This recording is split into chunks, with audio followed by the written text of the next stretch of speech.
Welcome back. Welcome. This is what episode? I don't know. I This is don't our count fourth this. holiday episode. Last episode of the year. Yeah. Oh my gosh, that's crazy. This is the last episode of the year. My name's Ayesha. I'm one half of this podcast. My name's Lexi. I'm the second half of this podcast. And this is Sisters Reading Romance. Welcome back. Welcome. We did Lovelight Farms as the last holiday book of this holiday theme. To be honest, I don't think it's a holiday book. I don't know. I feel like we I could, think we should have read this first because it it's a ends before Christmas. Christmas. It ends even like maybe the first week of December. And I think the reason it's deemed a holiday is because the whole thing takes place on a Christmas tree farm. Yeah. Which is obviously like Christmas themed, but I wouldn't I don't think you have to read this during the holiday. like this is a good Thanksgiving book. Like I would Yeah. have read this over Thanksgiving weekend or like American Thanksgiving for those of us who are Canadian. I'd read this over American Thanksgiving. Like think mid-November is when I'd kind of read this. Like the first 2 weeks of December, last 2 weeks of November. Like I wouldn't necessarily deem this as like the week of Christmas I'd read this. Like it's not. This could, besides the fact that she owns a Christmas tree farm, this probably could have taken place at any other time of the year. Yeah. Like it didn't and Christmas was not even a theme. It wasn't a theme. I mean, like, they mentioned Christmassy things because she loves the holidays, and she obviously was setting up the farm for the holiday season. Because obviously they make all their money, most of their money during that season because obviously they're a Christmas tree farm. So it's like an experience to go. Yeah. So, but yeah, I don't know if I would have deemed this like a holiday romance. No. It is categorized like the tropes listed are holiday romance. Like it comes up quite a bit. I don't think this But is I a holiday don't romance. yeah, I don't know if I'd actually say this is a holiday romance. Like maybe this is like a winter book. Yeah. Like a winter, like this thing I'd read in the winter. Mm-hmm. But yeah, okay. I mean, tropes wise, like technically it's listed as a holiday romance. It's a friends to lovers. Yeah, fake dating. Slow burn. Oh my God, is it a slow burn? Yes, it is a slow burn. Small town romance. Those are all the ones that I have. It's like not very tropey. Maybe like found family because she kinda... Yes. Yeah, I would say found family is a good one. But yeah, that's not really tropey. It's really not. I mean, you haven't even said the whole like title of the book, Lovelight Farm with what's that? Okay. So this week we read Lovelight Farms by B.K. Borison. And it's book 1 of the Lovelight series, which I think is going to be 4 books. Right now, it's 4. I think it was originally supposed to be a trilogy, and then so many people Wanted Charlie's book. So I wonder if he's going to be in it more in the other books. Maybe. Because, like, yeah, Charlie was a good character, but, like... He wasn't really in it. I also think that, like, unless he's, like, really good friends with Beckett, I don't see how he'd actually end up in any of these books, because this is the one where he'd, like, most likely be a side character, because he's Stella's brother, or half-brother. Yeah. So, yeah. And, like, small-town romance. That's the only other trope I have. Yeah. So, like... Yeah, it's not really not that tropey. Trigger warning, I did put loss of a parent. If that's something that's like really fresh for you, this maybe could be hard because it does come up quite a bit in both like the hero and the heroine. Like it's both of them have lost a parent and it's like quite a theme in this book.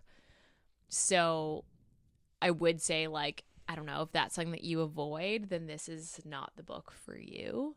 Or to like go into it maybe like a little like that, just knowing that's potentially a theme. Otherwise, it's a pretty long book. It is like 500 pages. It says that it's 416, but it felt longer than that. like there was a reason we pushed it off to the last book of the month, is because it was so long, and we're just like, let's read all the smaller books first. It's also funny because this book was all over Book Talk and all over Instagram, which is one of the reasons we picked it, because it came up all the time when we looked for holiday romances. Mm-hmm. And it actually came out last Christmas. Yeah. So I've been wanting to read it for a while. Like, it's been on my to read for a while, and I would have read it this Christmas anyway. But it's funny because none of the book talks that I actually watched or Instagrammers like actually talk what the book's about. So I actually had no idea what the book was about. I knew it was like a friends to lover. I knew it was fake dating, and that was kind of it. I knew it was friends to lover, and I knew it was on a Christmas tree farm. I did know the Christmas tree farm part, which is why I was like, oh, Christmas themed. And then I found out it was fake dating like 2 days before I was about to start the book. And I was like, okay, fake dating is like my trope of choice. So I was like pretty excited, but like it's not really fake dating. It's not really fake dating. It's trial dating. Yeah. I don't know if I'd consider this like quite fake dating. And maybe I'm not a friends to lovers person.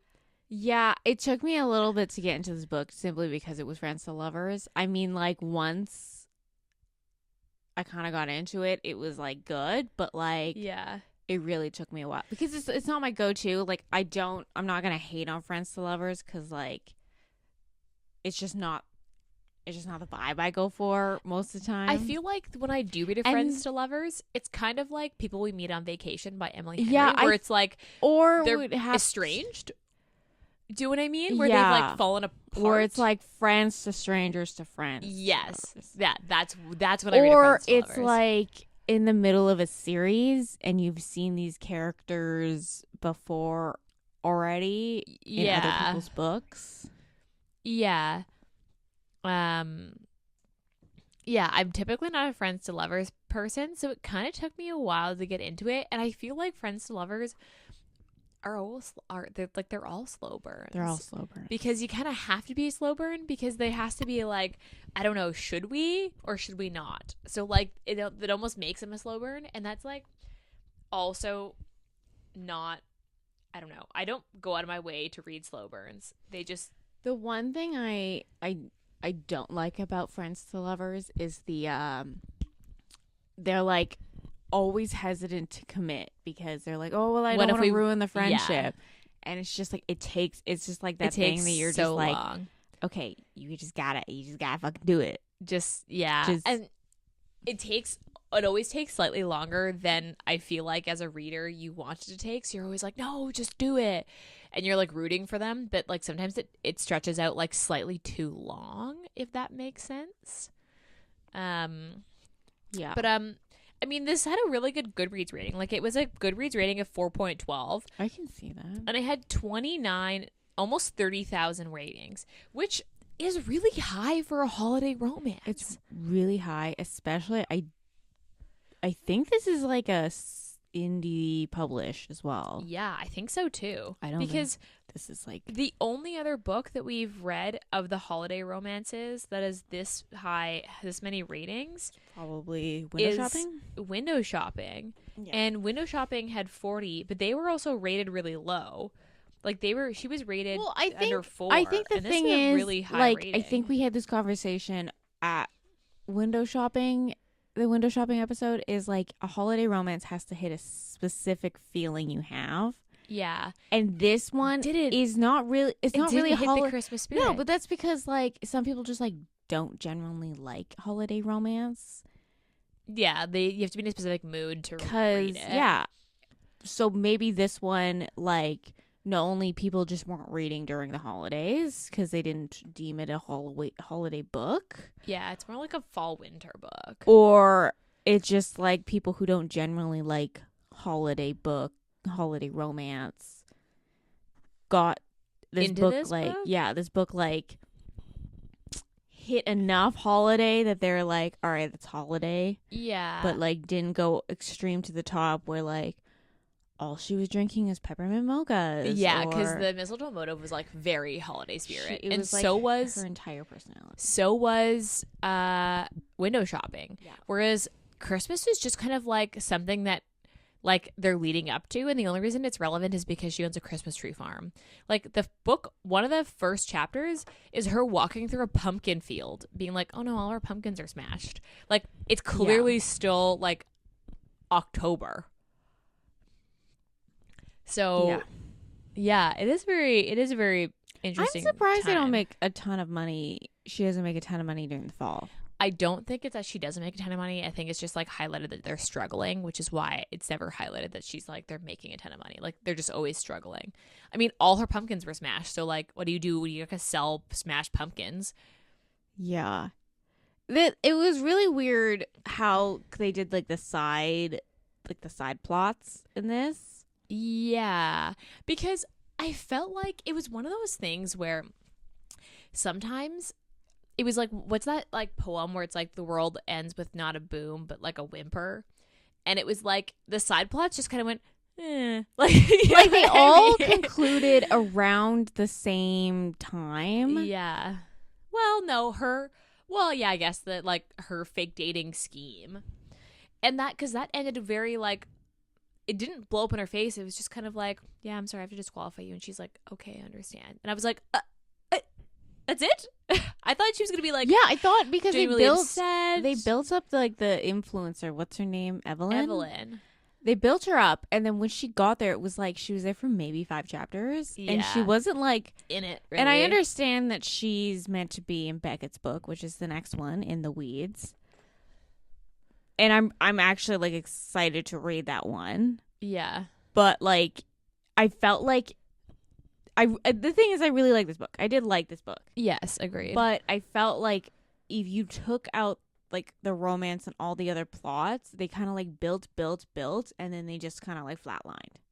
So like you built up to this the influencer coming, and then it kind of just like flatlined. Nothing really exciting happened when she was there, because it was kind of just like the same stuff that they were kind of doing when she wasn't like the influencer wasn't there. Yeah, that's true. Or like the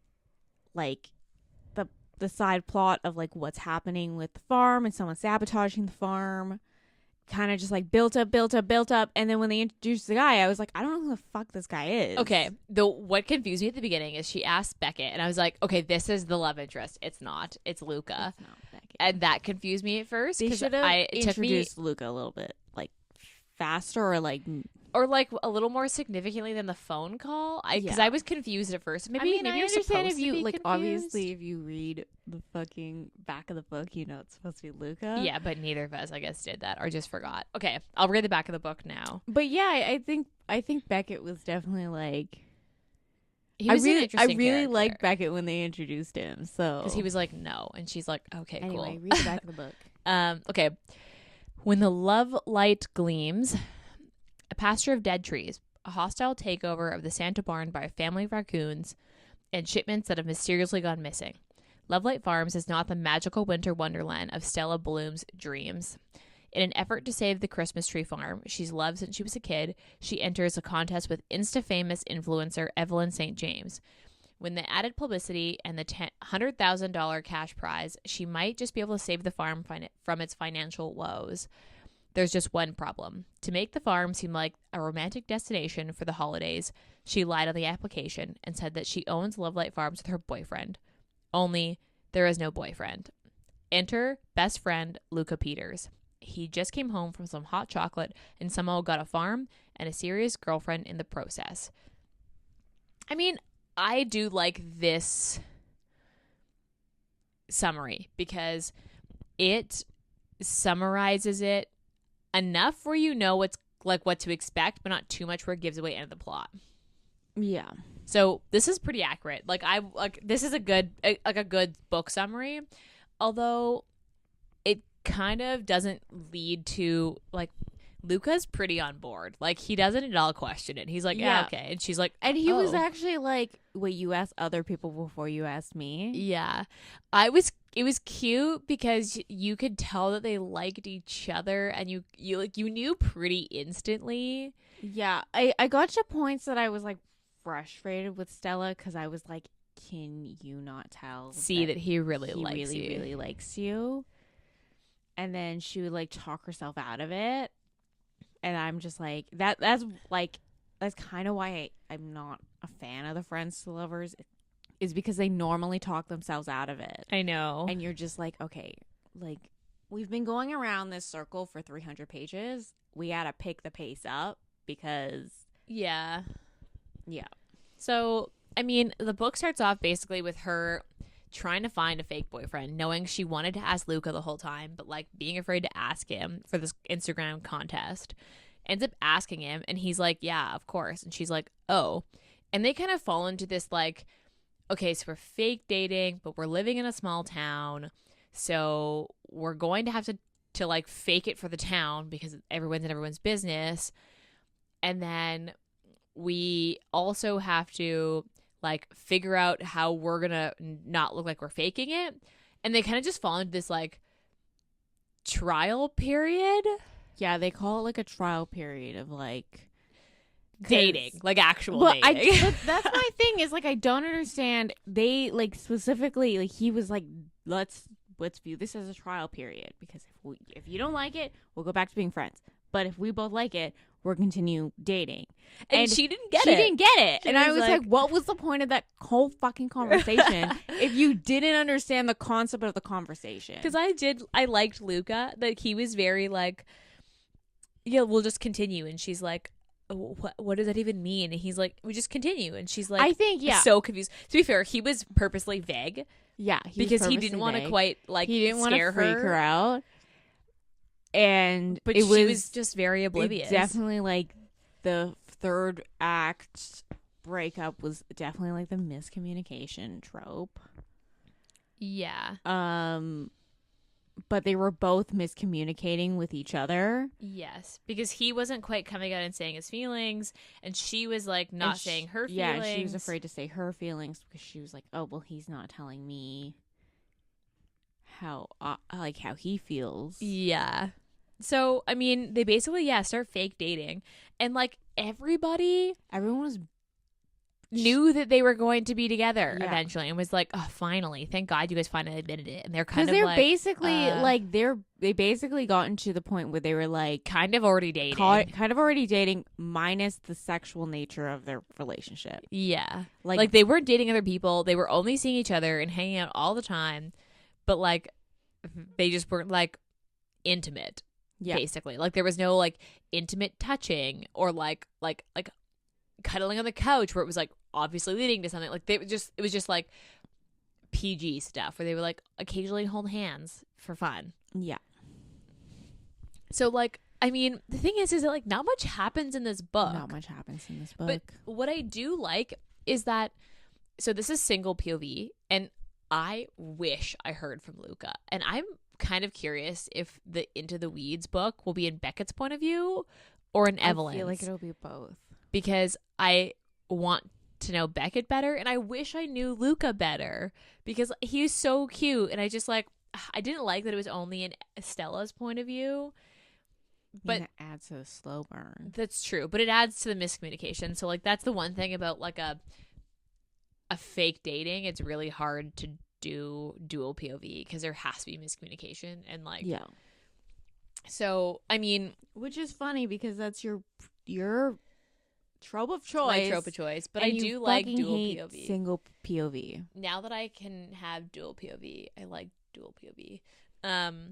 But like nothing really happens. Like I do have to admit, sometimes when you get a single POV, because you spend all the time with one character, when they do things that aren't related to the other character, you're like, why am I reading this? Like they have like a scene that's like super unrelated, and then you end up never seeing the other character. Do you know what I mean? I guess like there was a section of this book that Luca was back in New York because he doesn't live in this small town. It's his mom who lives in the small town. Yeah. And it's about a 3-hour drive from New York. And which is like actually quite far. It's quite far. That's like not quite far, but not quite close either. Yeah. I mean, like when you put it in terms of like, 'cause she would take the train to visit him. And she was like, it would be about 2 hours on the train. And when you put it that way, you're like, oh, 2 hours on the train for like a weekend. You're like, oh, that's very short. But 3-hour drive is not a place that you can live. And he like comes by a lot. Like he basically just like lives in the town and it just stops going home. Yeah, I like, what the fuck was wrong with his work? I was like, the entire time he was there for like long periods of time, I'm like, does he work from home? Like, I mean, to be honest, it sounded like he was. I mean, he was switching jobs, which he did say. Jobs. So like maybe that was a part of it because he obviously was working from home. He said that, but he never actually worked. So he just like took like 2 weeks of vacation. And they talked about like him getting another job, but he never explicitly was like, I'm going to quit my job and move closer. And then when he was like, oh, you... Except for that one time he was like, oh, I rented a house. Yeah. And she was like, what? And he was like, yeah, I rented a house because I'm starting that new job. And she's like, oh, you actually did that? Because you just told me about it. You didn't... Yeah, you didn't like you didn't say you're going to fucking do it. Yeah. I mean, they were really cute. My favorite thing about the whole book was when he called her Lala. I was like, oh my God, that's so cute. I loved that. You're like, no. The face you're making is I'm like, nah. I don't know how that's like a good So her name is Estella. I know, but like Stella, Lala. I think that's fucking adorable. I mean, it's cute, but like when you're saying it out loud, you're just kind of like, I don't know. Because like a nickname is supposed to be just something shorter and quicker. And I wouldn't say Lala. Well, Stella versus Lala. Lala is shorter than Stella. Anyway. Sure. I just thought it was fucking cute. I was like, this is adorable. I loved it when he called her Lala. But they like, I don't know. I think that like, I feel like there's like not much to say because like, there's really like nothing really happens. Like someone is like doing like vandalizing the farm and like things have gone missing and she's like in a financial position where like because of all the missing stuff and the damage to the property, she's had to invest a lot more money than originally planned. Yeah. And it's putting her almost into debt. Like she's basically draining her savings to keep this farm alive. And also it had debt to begin with that wasn't said. Which she should have been able to fucking sue because like but it's a small town. Yeah, but the guy just like left her with thousands of dollars worth of debt that wasn't disclosed before the sale. Yeah. That should have, like, she had every right to sue. Hell, the guy that was fucking the guy that was a weird side plot. Hey, it was a weird because like I thought it was building to something bigger. I thought it was going to be like her like dad doing something to like. Also, that just kind of died off, and I was confused by that. I think it was just there to introduce Charlie, and that was it. Maybe, but like I thought it was going to be like somebody that she like knew. Yeah, where like when they showed the guy who actually did it and they caught him, he was like the librarian who I just was wanted like, to I don't remember what she said about this guy. I know he lives in the town. And he was kind of rude to her when they like when she walked through town once by herself. And that's when you like meet him. Okay, to be honest, as soon as that scene happened, when she like walked into him and he was rude and she was like, okay, dude, chill. I was like, it's this guy. It's fucking this guy doing shit. Like, I just knew instantly. Oh, I didn't know. I honestly forgot about that scene. When it happened. I was like, it's this guy. But I was like, I don't get. But it was hard because she never interacts with him any other time in the book except for that moment. And you like can't. You're like, why is he doing it then? So like, you're still kind of confused. And even then, like, it's still kind of a confusing plot line. Because basically, I guess it introduces the cop, so maybe that's why you have to have it. But he was introduced before the vandalizing plot because he's really close to her and her mom. Yeah. And I also love that he was gay. I thought it's just like something that was just like kind of offhand that I was like not expecting. And I was like, okay, like this small town seems pretty progressive then. I want to know how old this cop was though. Yeah, it sounded like he was kind of the same age as like her mom. Like that was what I got. Because originally, I was like, but then after I was assuming like in his 50s. Well, not plot line. They mentioned him like liking the pizza guy. I was like, he's probably, I would say younger than her mom, but like obviously older than she is. I was thinking like maybe like late 40s, early 50s. Like 40s. That's what I was thinking. But that was a really cute scene. And I guess like for him to be more in the story as a father figure, you needed to kind of have something for him with the police. Yeah. Otherwise it wasn't going to work. So I mean, I can see that. Because I just wish, so like the plot kind of like when you read the back of the book, you focus on the Instagrammer part. Yeah. Because that's why they're fake dating. And that doesn't actually, like, you barely even see Evelyn. They don't do, besides the fake dating, anything different than they would if she wasn't coming. I mean, yeah, but then they wouldn't have gotten together without her coming. I know, they wouldn't have gotten, I guess I just expected them to, like, have more scenes where she was, like, watching them, or, like, they were, there wasn't really many scenes with Evelyn in it. Yeah. She would always, like, go off and do things, like, on her own on the farm all the time. And also, she checks out, the Instagrammer checks out of the B&B, but then stays for the next few days. Where was she living? No, she didn't check out. Yeah, it says that she checked out. That's why they were worried she had left. No, after the Beckett thing. No, because said she was waiting for the call of the front desk lady saying that she checked out, but it never I thought that she had actually checked out, and then they were like confused, and I was like, well, where did she stay? Okay, never mind. I guess I just read that wrong. Because I was like, so where did she stay? I don't know. Yeah, like I feel like not much happens in this book because the whole like vandalizing thing comes to an end when they realize it's the alpaca librarian guy. He wants to own an alpaca farm, so he destroys her property because he's a bitter little old man. He also seems very like maybe someone who's like in his 40s. Like he doesn't seem like he seems like an older gentleman. Yeah. Is the way he's described. So I was like a little, it was an interesting one, but I get the purpose of it for the sake of like having, I can't remember what the cop's name is. But okay, my question, Dane.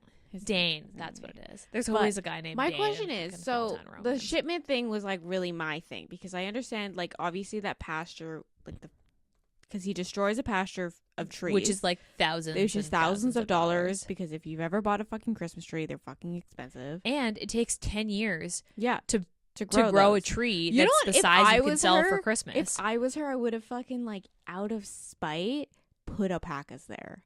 I would have closed that pasture down and made a petting zoo with alpacas. Just be like, you want an alpaca farm and you destroyed my farm? Go fuck yourself. I'm going to have alpacas now. I mean, I would just be like, I want all this money back. Like, you almost ruined me. Well, they did that. They're like, you have to, like, they're obviously, like, civil, like, suit going to sue him for all the money, all the damages to not have him go to jail. Yeah. But, like, the shipments were, like, the thing, because, like, it's not like he stole the shipment. He was just canceling them. He was just canceling them. So she wasn't losing money in terms of like someone was stealing her stuff or her shipment stuff. It was just she didn't have the things on the farm to actually make the farm run. Yeah.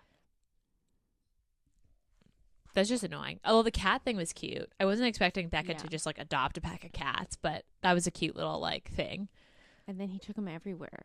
I know, it was kind of weird, but like they're like the farm cats. I'm curious to see how that plays out in the next book. Because they're like very distinctly in this book. Which is kind of cute. For me, the ending where he's like, I love you, and she's like, no. And he's like, okay, that sucks. Like, I wasn't a fan of like, I don't know, that scene of her being so in denial. Like, she's in denial for so long. I get where she's coming from, where like people that she loves leaves, but I don't understand why she was like, Luke is gonna leave me now because he's been in love with her for 10 years. So it's like, I know. Also, like, it just feels like such a wasted amount of time. They could have been together since they were teenagers. Because she was like 19. It was because she was 19 when her mom died, and she met Luca 3 months after. Yeah, so she was like 29. Yeah, she was 28. And then Luca's a little older than her, a couple years older. Yeah. I mean, I did like. So, I mean, like, I feel like we're not, like, selling this book.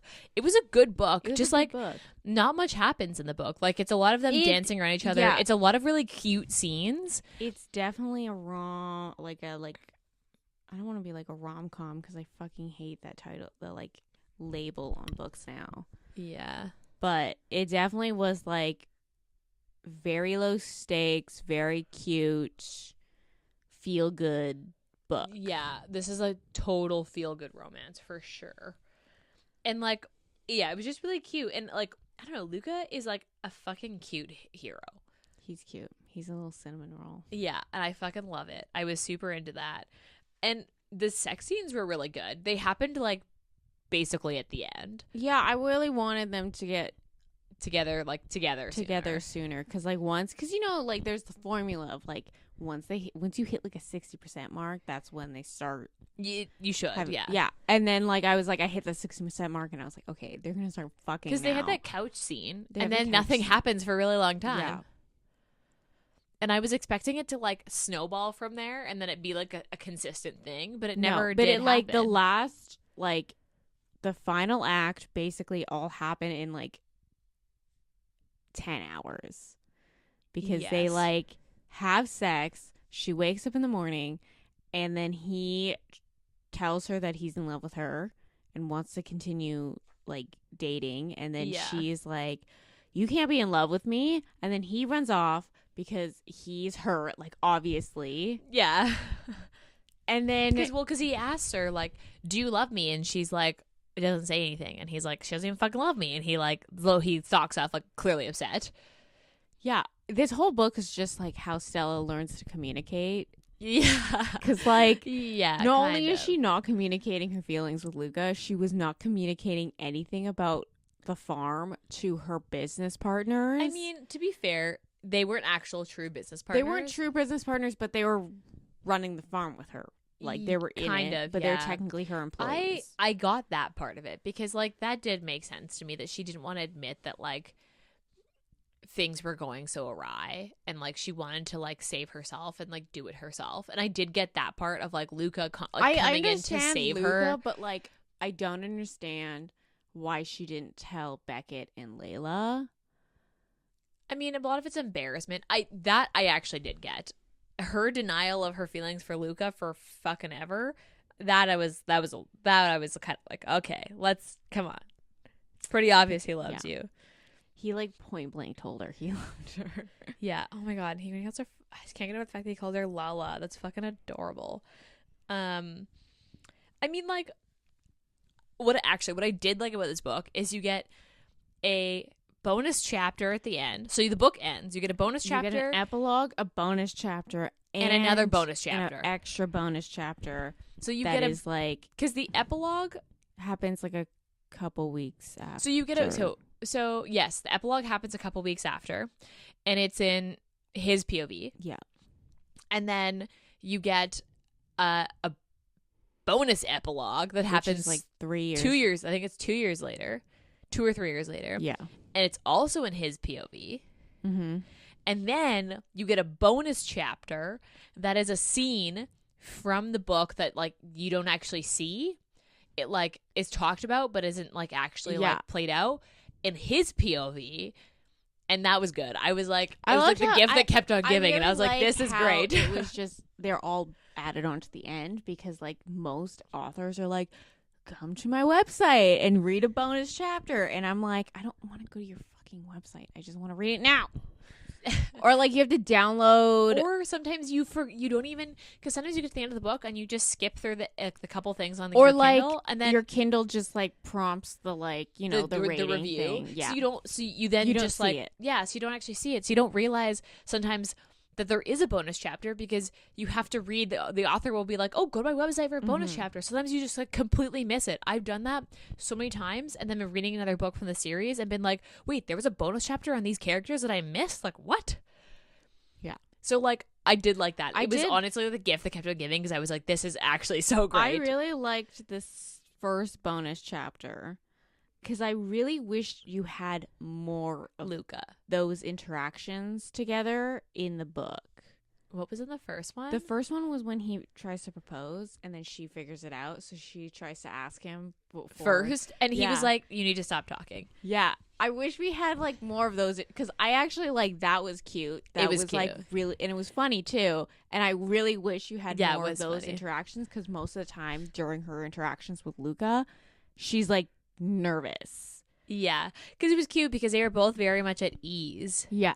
But I really wish.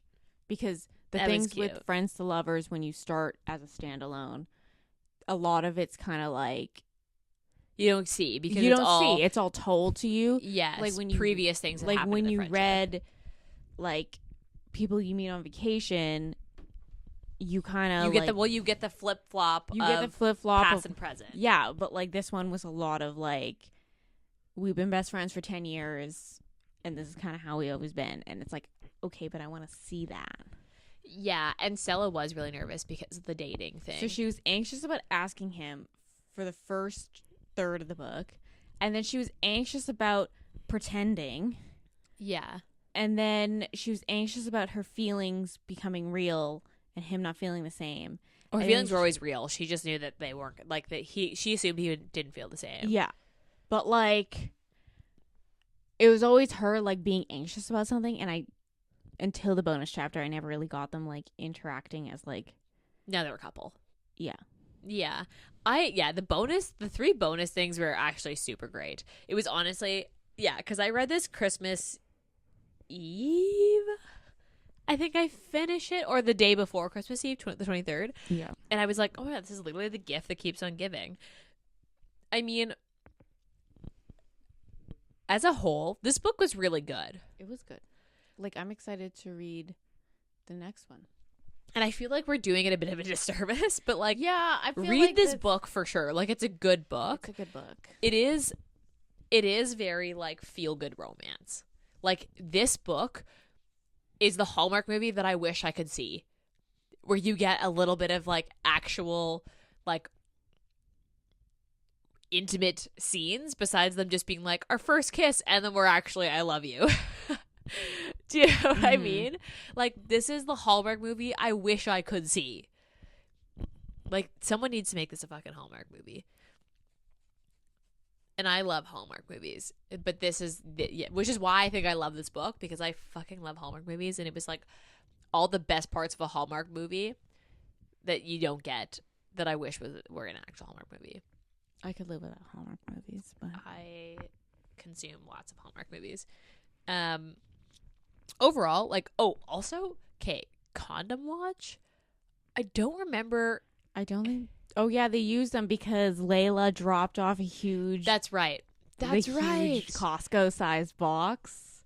Okay. Yeah. Okay, because I was like thinking about it, and I was like, did they? But you're right, because in the bonus scene, she brings one with the pie. Like, she brings one out, assuming he's gonna come out. Yeah. Yeah. And then she throws the box at him when they get into bed the first time. Yes. Okay. So there is condoms, and they actually like. The one thing I really did love was like her friendship with Beckett and Layla. It's cute. It is cute, and it's like real. It didn't feel like, I don't know. It didn't feel like weird. I don't know how to explain it, but like it felt really realistic. Mm-hmm.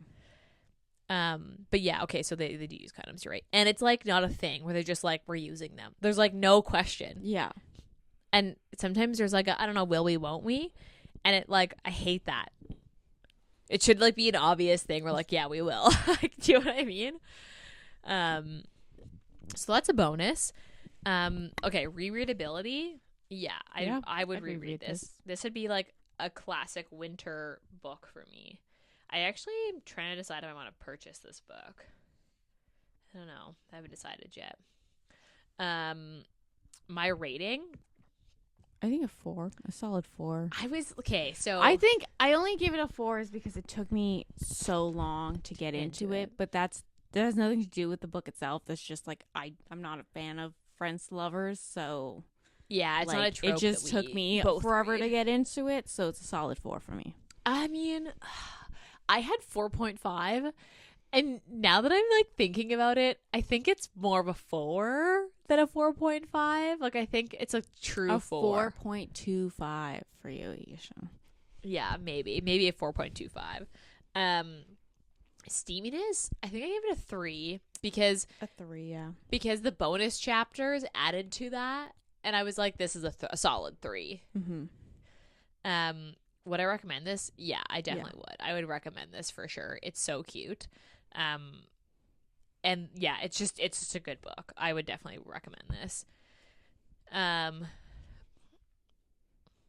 Anything else you would like to add about this book?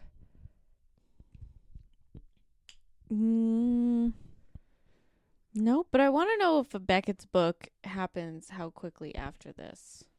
I mean, you might just have to read it to find out. Does it happen after the epilogue or the bonus chapter? Like 2 or 3 years? No, I think it happens before that. Because sometimes the author can't, like, strategically can't put other characters in it because then you spoil the next book. I guess. But it was only between them two. I know. That's why I'm saying she can't put them in other. She'd spoil the next book. All right, fine. So, I feel like I'll read the next book. Maybe we'll read the next book. I don't know. We'll have to see. Definitely read it. I wouldn't say this is a Christmas romance. You could probably read this at any time of the year. This is like a winter-fall romance. Yeah. Would I read this in August? Probably not. Like, doesn't give me an August feel. But, like, basically anytime after Halloween, I would read this. Yeah. We're doing Halloween in January. I'd read this. We're doing Halloween in January. No, I said between Halloween and Oh, I thought you January. said we're doing Halloween in January. I was like, where was that? No, we're not. Where did we decide to do that? No, because our Halloween romances were. We'll try again next year. I think we picked some solid holiday romances. Yeah. 1 was a miss, 2 were hits, and this is a hit, but I wouldn't necessarily call it a holiday romance. So 3 to 4 hits is pretty good for holiday romances. Mm-hmm. Or like collective hit, because I liked the first book, but you did not. So I mean, definitely read this book. It's definitely worth it. I've heard really good reviews on it from other people, which is why we read it. We're giving it a good review. Definitely a solid 4 to 5 for sure. The right amount of steaminess. More of a fall winter book. I think it should have been more steamy, but that's just my opinion. I mean, yes. I feel like I read a book actually we've only very once said that's too steamy. I feel like that was the scream for us. And we were like, this could be toned back. Yeah, that's right. Everything else we were like, well, you could add to this. So generally we err on the side of steamy versus non-steamy. So yeah. Next month we're doing our year roundup, basically. Like, we're both picking books that were our favorite from 2022. And we're reviewing like some of our top 2022 books. I wouldn't say they're like the top, because we tried to round out to make sure that we got a little bit of everything versus like the alternative contemporary. Would literally just have the same fucking book. I mean, over and over again. I reread books that I like a lot, so I don't think there's any shame in that. But so we're trying to round them out. So they'll be like paranormal, contemporary, a couple different types. So that'll be January. Mm-hmm. Coming soon. I think that's all. That's everything. So I hope you had a good Christmas, because this comes out after Christmas. And have a good New Year's. Have a good New Year's. We'll see you January 2nd, I think. Or January 3rd, maybe, is when our next episode comes out. Yes, the 3rd. January 3rd. All right. Well, happy holidays. We'll see you in January. Bye.